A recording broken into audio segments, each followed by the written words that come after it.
Hey gang, welcome back. You're listening to episode 7 of the Help My Marketing podcast, and I'm more than just a little bit excited today because not only am I joined by our first guest, but we have set the bar very, very high.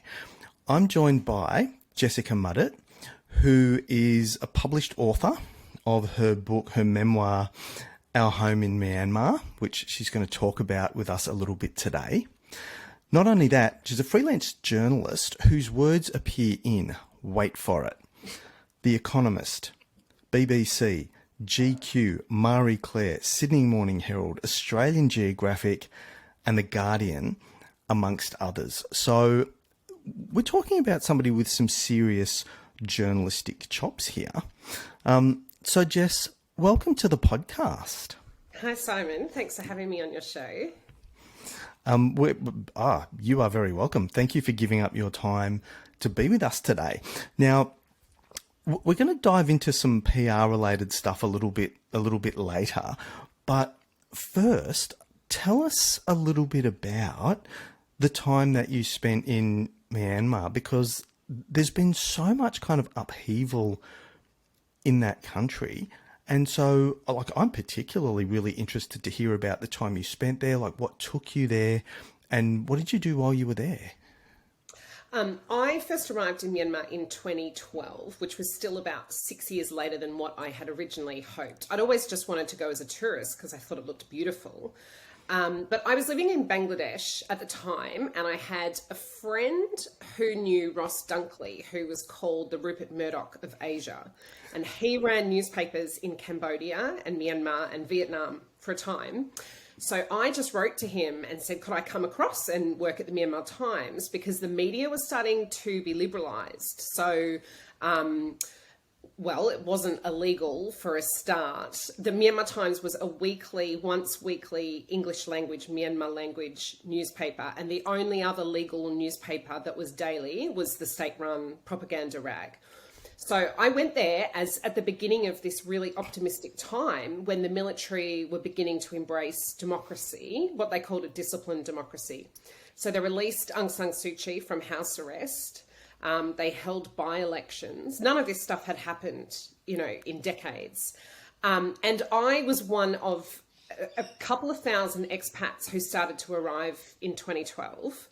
But it was still a really small community. And I worked at Myanmar Times for about 18 months. And then I went freelance. And I had some really interesting work opportunities. I maintained my journalism throughout, but I also got to work at the British Embassy, doing a lot of report writing and presentations. It was like a trade role. Yeah. And I also worked for the UN, doing writing for them and Save the Children. And then during the historic elections of 2015, I worked at the state-run propaganda rag that I just dissed. Wow. And that was fascinating. I did get a lot of flack. I think my personal brand went down a lot at the time. But as a writer, I wanted to get inside the propaganda machine. So I wrote a book, Our Home in Myanmar, which is a memoir of the 4 years that I lived there with my then Bangladeshi husband, Sherpa. What? So I guess you're in a really unique position in that you got to see what was happening there sort of firsthand from both sides, though. So if you were working for an independent, albeit legal newspaper, then potentially you were reporting from one side, and then working for the state-run propaganda rag, reporting from the other side. So you would have had a really unique perspective on what was happening. Was there real turmoil there at the time, or did that come later? No, there was turmoil. It was kind of one step forward, two steps back. So in the lead up to the election, it was quite scary because a lot of people were saying there were rumours that there would be a coup. It turned out there wasn't, but we had meetings saying, the chemicals will be moved away from near the newsroom and we're beefing up security. And suddenly there was security guards and things. And I was thinking, well, who would attack us? We are the government. So, because the government was going to lose the election and then there would be, the turmoil. So it was touch and go, but it was fine until 2021. And then there was a true military takeover and all of the wonderful democratic changes that occurred have been completely wound back. Right. So I don't think there's even a foreign reporter left in Myanmar. And I know actually there's a Japanese photojournalist who was just arrested last week. Wow. Because it's illegal. It's illegal to be a journalist. Journalism is a crime in Myanmar now. Did you ever feel unsafe? Crime is very low in Myanmar and people are extremely honest. And because I always felt there was this strong social contract where there was a real sense of decency and Buddhist values, you know, of not thieving. But the military were very unpredictable. So I had a friend called Phil who ran 50th Street Bar and Cafe, which for a time was the only expat pub. Now how's this for a bit of PR gone wrong? He started working at a new bar and he made a Facebook ad for it, and he used an image of a psychedelic Buddha with headphones on to advertise cheap drinks. And a mob came to his apartment out the front and he got a 3-year prison sentence. Wow. And he took that Facebook post down within a couple of hours and apologized. You know, I'm so sorry. I didn't realize the cultural, repercussions, and how this would offend people, but it wasn't good enough. So he got 3 years, and I think he served 13 months before he was deported back to New Zealand. So when those kinds and that wasn't isolated. Another tourist unplugged speakers at a monastery and he got thrown in prison for disrespect. You could even innocently, you could make a mistake that would be treated extremely seriously if that related to, one of the many sensitive issues in Myanmar, which was ethnicity, democracy. Yeah. Aung San Suu Kyi, people used to Aung San Suu Kyi, when I arrived, she was still known as the lady and you did not speak her name aloud. Wow. So the code name for her was the lady. Yeah. Okay. Yeah. You couldn't have a poster of her or anything. They pretended she did not exist because she'd been under house arrest for 15 years. Wow. So even though they were supposedly embracing freedoms, like I started the Myanmar Foreign Correspondents Club, and it was actually an illegal entity because Myanmar has strange rules about groups of 8 or more, or something. Yeah. So I did it very under the radar. I just kept it on Facebook for a long time. We didn't do any talks or anything, and I thought, oh gosh, wow. I don't want to go to prison. Talking about living on the edge. Yeah, a little bit, but I have a very large risk appetite, or at least I did before I was a parent. Yeah, so I just went on with my business and kept my fingers crossed. Great experiences. So that was that part of your life. You've written your book. This is not a sales pitch for the book, but where can people get it if they want to have a look at it? Yes, it is a sales pitch. You can get it online, any of the online retailers, and it's at Dymocks, Booktopia, and wherever you are in the world, just pop it into Google because nowadays it's very easy to get a paperback or an audiobook. It's an audiobook as well, or the ebook. And if you have a favorite bookstore and you want to support your bookstores, you could order it from them. Fantastic. Great tip. It's called Our Home in Myanmar. Our Home in Myanmar. Yeah. Yes. Okay. So you touched on a really important point there, and that was understanding sort of cultural nuances, not just when you're traveling overseas, but in your marketing. And so I think that's a really important point for people to remember. We'll just kind of make that point and car park it there. But it can get you, I think we've all seen examples of, businesses who post something on social media that they thought was really funny and it's exploded in their face. Maybe not to that extent where you end up with a jail term, but you've got to be so careful, haven't you, with what you do and what you say. So tell us what you're doing now then. Well, I'm working on my second book, which is another travel memoir, and it's about, I traveled overland from Cambodia to Pakistan when I was in my mid-20s, and it was before there was Facebook or anything like that. And I went to Tibet and had 6 months in India and so a couple of months in China, and it was really interesting. So I'm writing that. But that's mostly just early morning and weekend work. Yeah. So my bread and butter, you could say, is freelance journalism. Mm-hmm. So I write I write mostly business, lifestyle, technology, health, and I love that. And I write for BBC. I've just started writing for Forbes because they've launched in Australia. Wow. CNN, and I have done Economist, Intelligence Unit, and whoever else will have me, I will write for. Okay, so that's actually a really nice segue. Let's, I guess, turn this a little bit. Let's turn it towards marketing and PR and some things that our listeners can kind of implement or think about implementing into their business. In terms of PR, firstly, let's define it, because I feel like a lot of business owners think that the term PR or public relations and free advertising are kind of interchangeable, and they're sort of not. I think a lot of business owners feel like, oh, I've got this great new product or this new service or this event, and a newspaper or a magazine or a website should write a story about it. But really, they need to buy an ad if they want to do that. So from a professional's perspective, what is public relations? Well, yeah, that's such an interesting question, and it's something I think about all the time. And in journalism, I write a lot of advertorials, native content, whatever you want to call it. I treat those, well-paid assignments as I go about writing a journalism article. I write the story. I don't pack it with fluff and praise, because I don't think an audience would enjoy reading that anyway. Like, advertising has its place. But for something to be newsworthy, there needs to be a component of change. So what is new in news? Now, I'm not sure, it's debatable. Is an event new? No, not really. That's pretty run of the mill. But if it was the biggest folk music festival Australia's held in, since the days of Woodstock, that's newsworthy. So I guess it's kind of not just, every brand has a new product out, or perhaps even a personnel change, but unless it's got it, you can, in news, it's the 5 W's, the who, what, why, when, where. So when I'm writing a news article, that's what I begin with.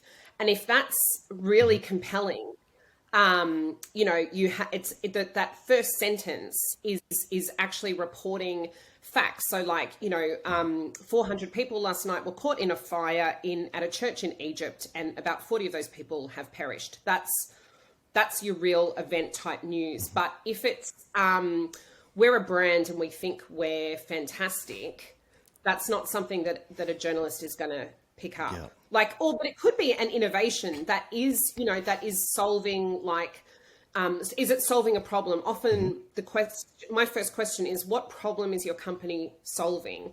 And if that's a problem that I have not heard another company solving before, that excites me. Right. Okay. So there's got to be something genuinely kind of groundbreaking almost. Not just new as in this is a new product, but this is doing something that no other product's done before, or it's doing it in a way that no other product has done before.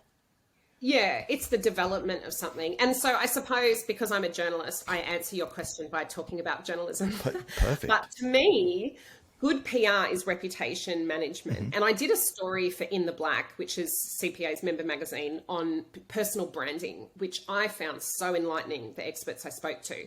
And they were saying personal branding is your reputation, but it's more about your future reputation. So it's also about you at your worst moments. So if you have a hissy fit, you're a celebrity and you lose it at a photographer, your personal brand is you at that time. And also when business is interrupted and you're facing a major stress, how do you behave in those really challenging moments? And if you can get through them with, grace and dignity and good manners, your personal brand will soar. But unfortunately, we're all human, and it doesn't always work out that way. And then, you have horrible cancel culture where then overnight, your share price has plummeted. Yeah. Okay. So I guess the other way that businesses look at or think about PR is in terms of damage control, right? So something happens, maybe, we do blow up at a photographer, or, the health department comes in and finds a rat in the kitchen of our takeaway business, or something like that. And then we think, how do we go about fixing that? How do I get good PR? So what you're saying is, at that point, maybe it's not necessarily too late, but how do you start thinking as a business owner about PR in order to build your personal brand before that happens, so that you're creating something that's resilient enough to get through that situation? it's a pretty fickle world that we live in, and I think people's loyalties can, if you slap someone at an awards night, and rightly so, respect kind of goes out the window. Yeah. I mean, the Chinese, the definition, the Chinese have a saying that, or within the definition of the word crisis, is opportunity. Right. And every crisis is an opportunity. So, while if there's a terrible health toll, well, then it's not how do we come out of this well, but how do we prevent this ever happening again? And how do we show its regret, and then the apology, and then the moving on. There's the three steps of damage control. Right. And I think communication, the bigger the disaster is, the more frequent the communication needs to be with the public, because that running away, head buried in the sand, can come off so wrong. Yeah. You look entitled and arrogant, even if, inside you're dying of shame. Yeah.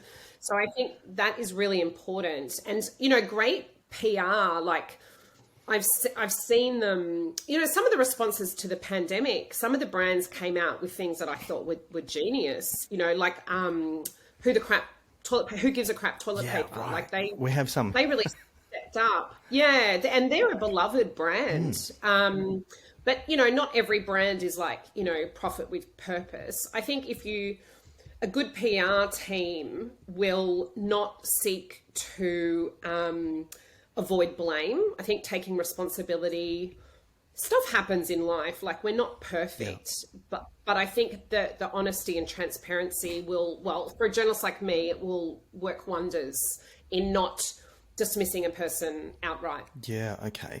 So if businesses want to get on the front foot a little bit, and they want to start positioning themselves as, authorities in their field, or they want to start building that trust and that respect within the community, how do they go about building relationships with journalists or building relationships with publications so that they can, potentially become a trusted source of information?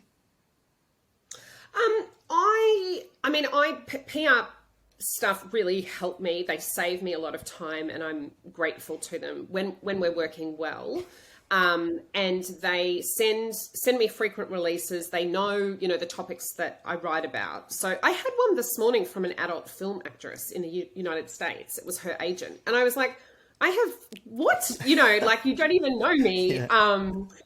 And, you just think, well, that is a scattergun approach. They don't care if I write back, and they probably don't even know that they've emailed me. It's a massive mailing list. Yeah. But when I follow up and I say, oh, that's interesting, it's just the speed with which they can help me. So then they organize the talent, they're a scheduling whiz, everything goes well. They provide headshots of the person that I've spoke to.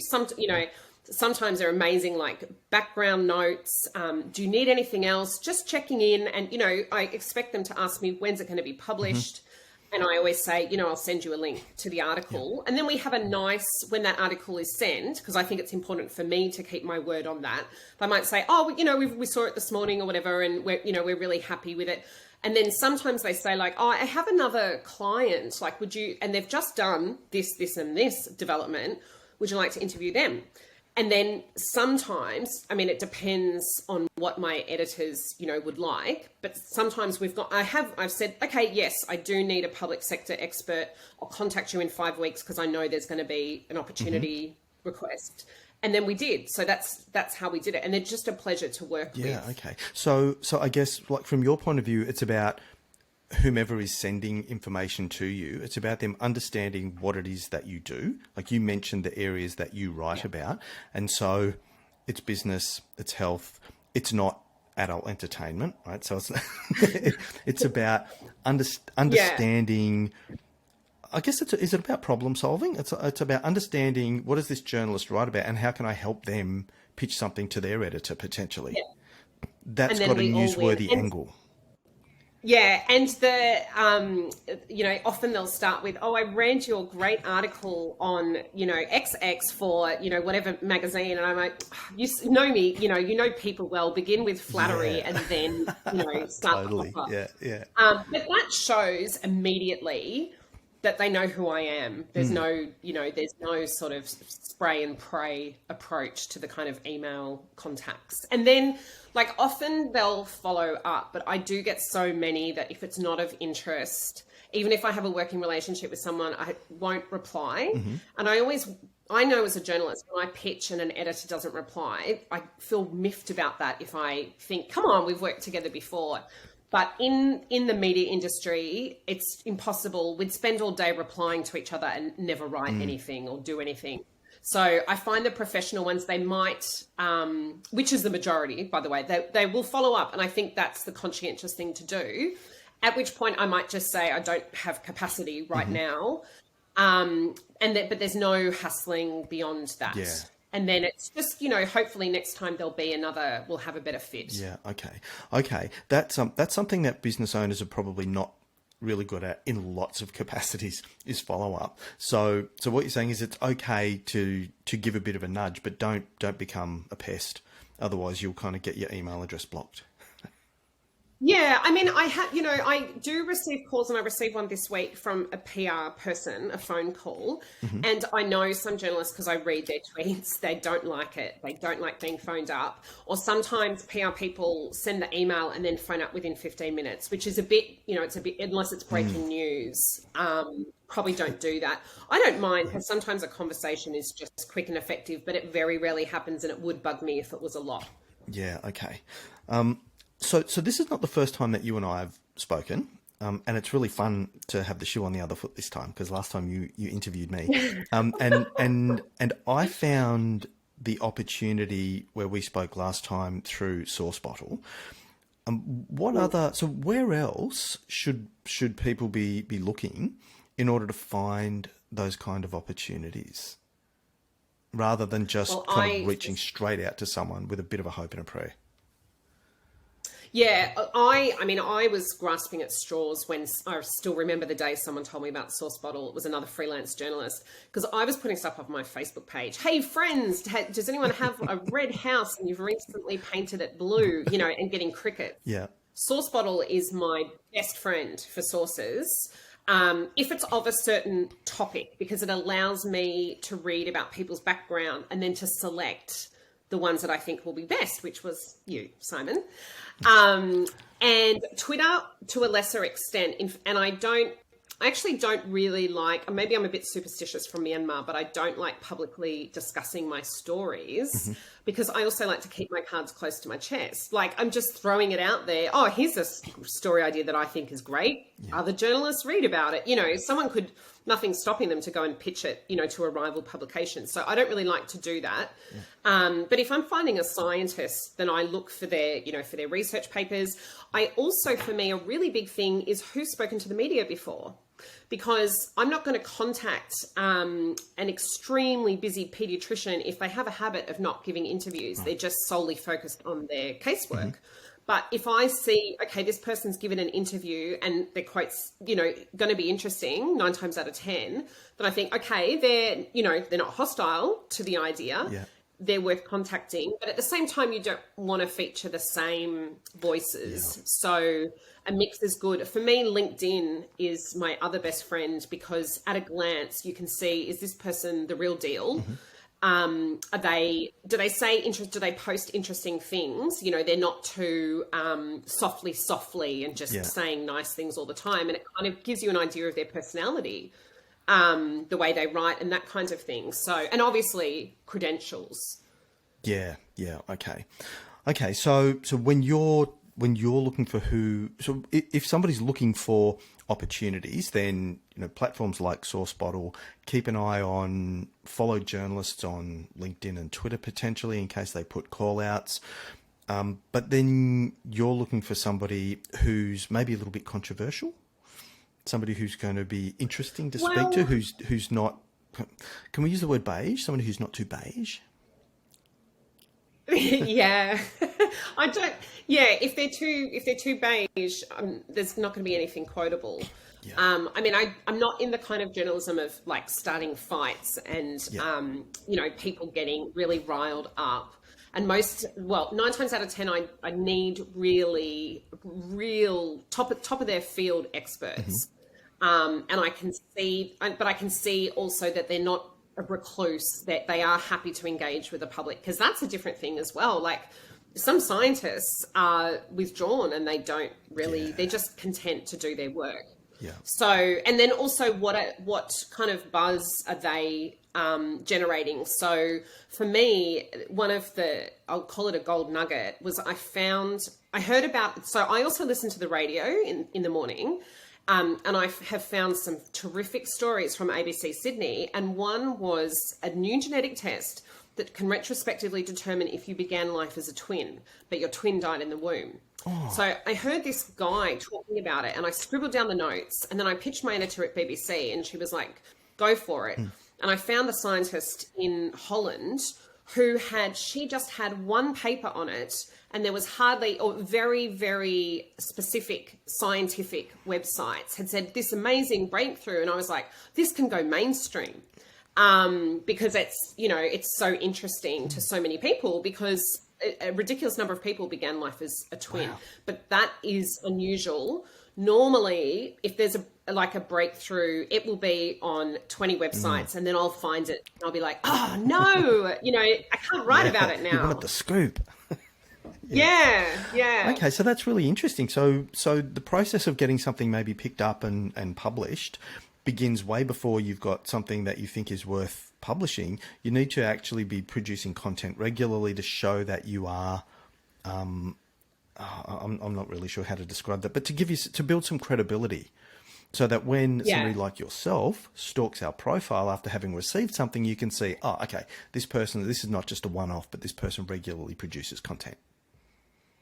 There is, yes, I wholeheartedly agree. And there is nothing more of a put off to me than going to their LinkedIn page and seeing this person hasn't posted for a while. I won't even bother unless they're the only person in the field, because I think, well, they're not going to see my message. It's not even practical, to do that. And some people, they're so famous, they don't even use LinkedIn. Yeah. So that's not going to happen anywhere. But I just filed a story yesterday for Westpac Wire, and I found that story on Forbes, the US site, and it was an op-ed written by the CEO of Rike, the workflow management tool, which I use myself. And he coined the term the hot potato workflow, which is this idea of people just passing work to each other on Slack or, some really unofficial way and going, oh, can you just do that for me? Yeah. And then people ending up really burdened with work. And I was like, that's such a cool idea. So I pitched it to my editor, and that's the second story about it. It'd be great if more people picked it up. I'd be, thrilled. But that's a quirky, cool idea that kind of immediately what he's talking about with that hot potato workflow idea. So you can write a fun but interesting article about a problem and how can we solve this problem. Yeah, okay, right. Okay, so Jess, we've heard a little bit about, kind of what you do and your really, really interesting story. If our listeners are wanting to reach out to you, what are the kind of services, because you did mention that you write advertorial sometimes as well. What are the kind of services that you provide to small business, if any, that some of our listeners might be interested in? Well, I'm more interviewing small businesses like innovative tech startups and that kind of thing. So when I write advertorial, it's actually for magazines. So some of their pages is, the native content. That's what I'm doing today. And I'm not really, I have done case studies for Own Home, which is a rent to own scheme, because that really interested me. But I typically only do editorial feature articles. But I always from my point of view, for me, a small business is of interest as if I could write about it as a story. If I think so with Own Home, the problem that they solve is very few people, unless you have the bank of mum and dad, have a deposit for a house. So they say you don't need a deposit. If you, earn a good salary, you can pay, instead of paying rent, you can move into the property, pay for 3 years, we'll buy the property, and you can buy it off us in 3 years, which is so cool, And for so many people, this is, a massive problem that they've faced. So sure. if you're a business doing something like that, I love that. And that's, I'd be, happy to hear from people if they'd like to talk about media or something. But it's not often just a single source article. I'll be looking at the issue of, say, housing unaffordability, and I might need a case study, but I won't just speak to one business. I'll speak to multiple people approaching the problem from different angles. Yeah. Okay. All right. So then it's more that I'm thinking of how we can help you as a way of saying thank you for your time on the podcast today. But so I guess it's more of our listeners following your profiles, keeping an eye on what you're doing, and seeing if there's anything that pops up there that they think they may be able to contribute positively to. So what I'll do is I'll make sure in the show notes that we've got links to all of your profiles. Thank you. Just before we wrap up, though, tell us a little bit about how you've, I guess, implemented some of your own advice and done PR for your book. Well, I self-published my book, so it was a team of one, which was interesting. But I'm a journalist, right? So I had contacts, and I thought I'll just give it a go. I did have a publicist in New Zealand, and she got me on Breakfast TV, which was completely amazing. Yeah, and I was so nervous beforehand because it was live television. And she was just, having someone, she was backing me and, very supportive. That was really nice. But I'm used to contacting people I don't know. That's what I do all the time. And I have a fairly thick skin because, often my pitches do go unanswered. So I just pitched the book everywhere I could. And I had some pretty good success. Like, I was really happy that an excerpt ran in the Sydney Morning Herald, Sunday magazine. And, Reader's Digest, who I had no prior contact with, but some of the editors I knew, and if they thought it would interest their audience, they would at least consider it. So that was really nice. But it is tricky, sometimes writing about a country in turmoil, and there's a lot of people who are hurting. And sometimes I have to be very careful. I don't want to be seen to be flogging my book every time Myanmar comes up on the news, because people are being burned alive. It is really grotesque, horrible stuff. And it would be really distasteful and a terrible business strategy for me to do that. But sometimes you have to, it's not always black and white, and it's very difficult. And so on my book's 1 year anniversary, I had this big sales spike on Amazon, and I got to like 293 out of 6 million books. And I was really happy, and I posted that on Twitter. But then there was a Twitter storm back at me, of people saying, why are you celebrating all this money, so-called money you're making from book sales? And there's people in Myanmar who are, starving. And I said, look, I donate $1 of every copy I sell. You can see I've donated, $500 blocks. But it still becomes very difficult. And, to have had someone in PR help me during those difficult moments would be helpful, because it's not easy to do. But I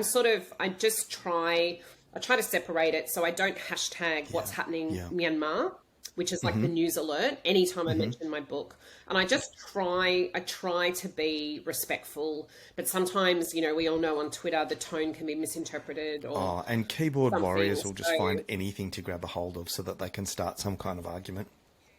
For sure. Yeah, there's a lot of rivalry and that kind of thing, but you just have to keep going. I think I'm also conscious of, I want to be a little bit discoverable. I don't want to saturate, and maybe people already think I do, but it's the frequency, it's the same old faces on your feed. And I don't want to be always flogging my book, because that's so irritating. But at the same time, I'm conscious of the fact no one else is going to do it except for me. And I don't think I'm ever completely confident after posting. I'm always like, should I have posted that? I'm not sure. And then I just think, don't overthink it. It's your life. There's always going to be haters, and don't shy away out of fear of possible haters. Like, that would be a sad approach. What's the saying? Fear kills more dreams than something ever can. And I think you're right. You've got to be brave enough to just kind of show up and actually have a go. And it's difficult for you, I guess, because, the situation there is probably way more sensitive now than it was when you were there and when you were writing your book. But the commercial reality is you self-publish this book, and so you need to sell it. Yeah. Yeah, I do. And I want it to be read. an As I said important to someone on story. Twitter, I'm not going to apologize for my book being read because I believe it's helping to spread awareness. But yes, any sign of being seen to profit from a humanitarian disaster is terrible. But as I finished the book, the coup happened. So I didn't, of course, I had no idea, and I couldn't write the book now because I'd be too sad. But I just thought it was going to be a kind of light-hearted book. But now it's sort of a historical book because the whole country has gone back to the dark days of dictatorship. So it's something I'm still learning about. And I don't doubt that there will be further fights online, but I'll just, go into the fight facing them, I guess, instead of running away. So you're really kind of living what you're talking to us about today in terms of public relations, aren't you? It's a fine line that you've got to tread there. Yeah, it really is a fine line. It is.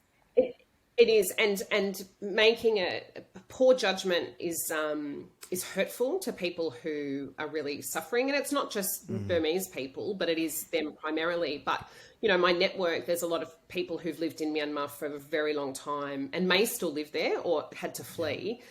So everyone's really invested. This is a country, that I love and other people do. So the other thing is, I'm criticizing it in a sense, aren't I? And one Burmese guy, he said it was hard for me to read. It was an emotional roller coaster because you spoke so truthfully about my country, which is a complex, troubled land. So, it's difficult. And I don't think there's obvious answers. And I guess just over time, I'll read situations as well as I can. I guess what we're hearing is that there's no sort of hard and fast rules, are there? You really kind of, as you said, you need to read the situation as it unfolds, and people need to be mindful.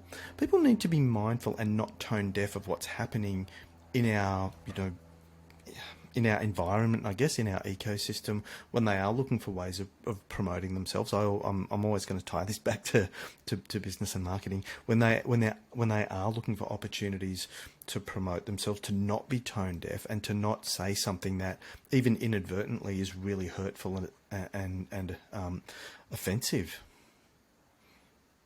Yeah. I mean, and there can be a lot of noise that you need to protect yourself from as well. I mean, not to say that this is in the public domain really or anything, but I mean, so I also tried blocking, there were a few trolls on Twitter and I blocked a couple of them. I thought I'm just not going to think about them or continue to see it. And then someone sent me a screenshot of he created a thread based on me having blocked him. So I was like, okay, blocking backfires. So I unblocked him. But I was, fielding accusations of, what is an outsider doing, even writing? You have no right even to write about our country. And what could you tell us that we don't already know? And this is just, a lot of people call my book the Eat, Pray, Love book, which I find really sexist as well. They assume it's going to be this lighthearted backpacker having a few drinks at the bar kind of a book. And they haven't read it because I think that's not really fair. But so there is some sexism as well, but also just heated emotions about, a country in a desperate situation. But I always try to say, we're on the same side. We're not enemies. The enemy is the military. But I make that argument. It's not always convincing, I have to say. All right. So if you could give one final tip for people who are looking or thinking about where do they find opportunities to, or where do they look to find PR opportunities, what would that one tip be?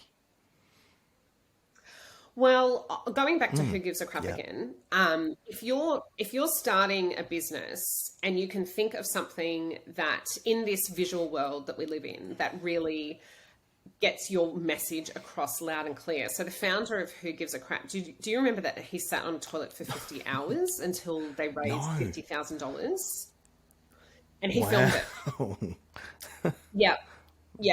And I just think that commitment, that kind of an example, that's a real standout example. But if you're shooting that level of unforgettable, making a statement, hello Yeah. world, here's my business. That's amazing, because it's putting your money where your Yeah. mouth is as well.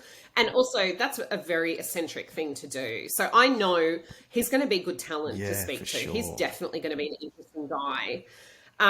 So I thought that was I really admire that. But then again, you have to think carefully because you don't want it to be tokenism or to be blatantly like a PR opportunity, because the optics are amazing. But also on Instagram, I saw a couple who got married at like 3,000 feet in the air on a Oh, net. wow. And that was kind of going viral on Instagram. And they're both professional Right. abseilers. But you can't scroll past that. So I guess it's kind of coming up with that imagery and the story that is really powerful, and it's not easy to do. If we knew how to do it, we'd all be so 100%, right? If successful. it was easy, everybody would be doing it. Are you familiar with, I think it was Seth Godin's book, The Purple Cow? Yeah, Yeah, so yeah, that's kind of what you're talking about, isn't it? Something that's kind of yeah, so out of the ordinary or out of left field that people just cannot look away. And it could even be something that's done by 1,000 other people or 1,000 other businesses, but you've got to do it in a way that's so different that people just cannot look away. And that's where we get what we call earned media, like coverage that comes from right, you having yeah, done something that's earned you coverage in the media, where somebody like yourself would look at that and go, oh my God, that's so crazy, I've got to talk to them. yeah, like a bee Yeah. to honey. And even if that's the founding story, like I would still love to interview the founder of Who Gives a Crap. I never have, but I just think his story, and people regularly say good things about this company. It's a real standout example. It's just come up in a few conversations lately. And it solves a big problem. So I think that's really cool. And also, I mean, bamboo, I think that's another amazing product. Yep. Bamboo tissues, bamboo anything, because it solves this environmental problem, but it's not an inferior product. I also interviewed a company, they're making plastic out of seaweed, and you can regrow seaweed and it grows really Yep. fast like bamboo. Those kinds of stories are wonderful. I mean, and if your business, most business founders are passionate about their business and they're just really hardworking and inspiring. And it's a delight to hear. I love hearing founder stories and how they overcame, a lack of time and resources and no one trusted them Yeah. or believed in them. And that's really cool. As a journalist, I love sharing that with audiences because then I think other people will think, I could do that too. Like that sounds really hard, but I could do that too. Can we then, you mentioned, I know I said we were wrapping up. How are you for time? You cool? Oh, fine. Thanks. Yeah, chat Let's away. talk tokenism for just a second, because it just sort of triggered for me when you were talking about this company making plastics out of seaweed.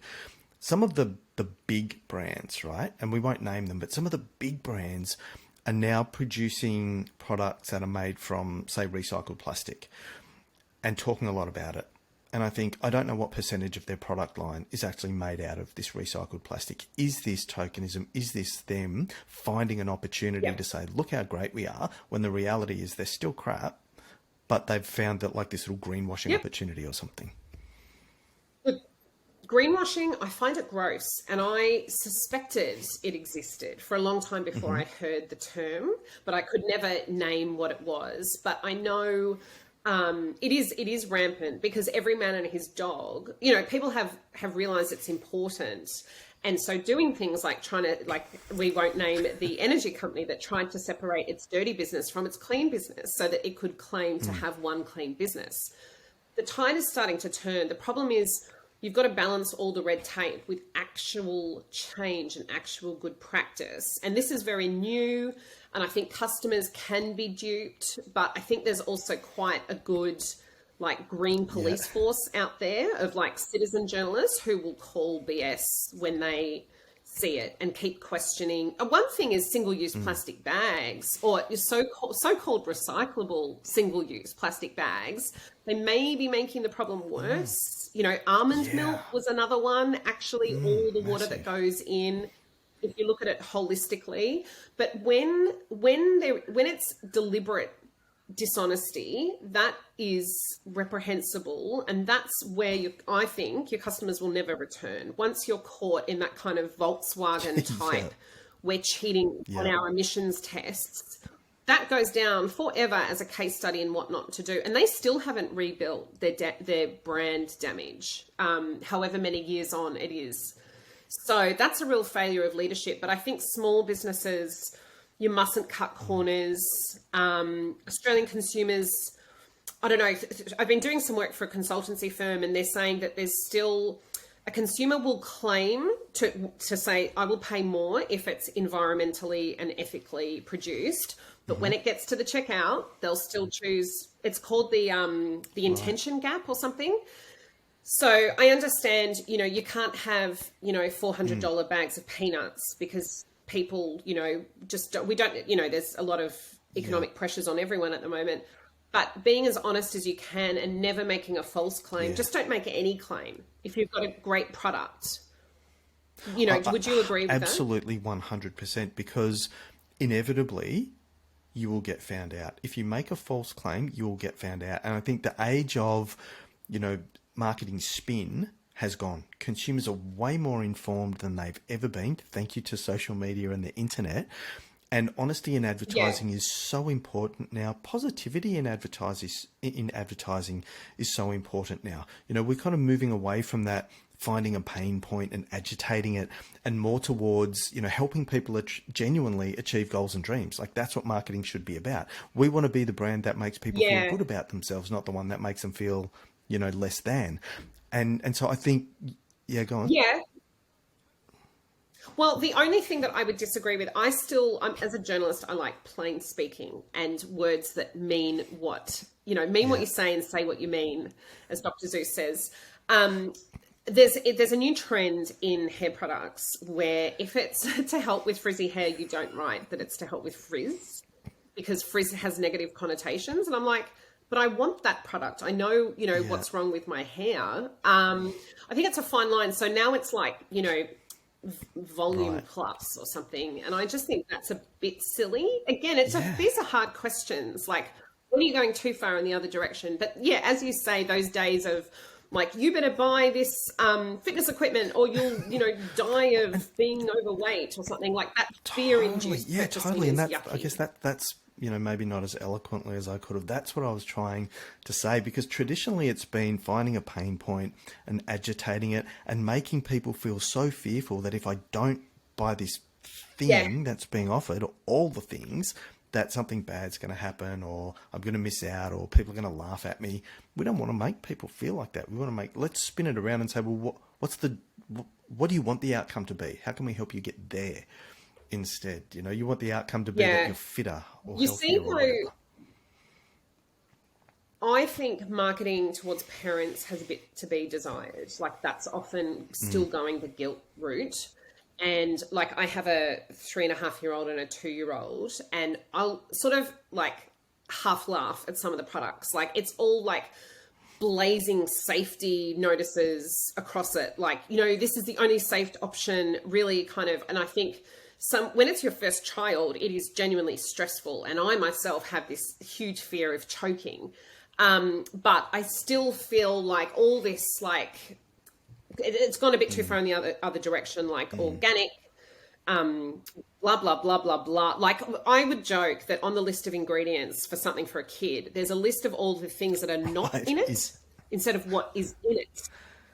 And it's all like, no parabens, no blah, blah, blah, blah, blah, blah. And it's like, can we just keep it a bit simple? And also, parents fork out so much on their kids because they want the best for their kids. So you don't take advantage of that. But it's really cool on Instagram seeing, like, there's a lot of accounts now that's like really practical parenting, and like, give your kids a tray and fill it up with dirt and put some water in it and some leaves from the garden. And you don't need to buy a mud kitchen.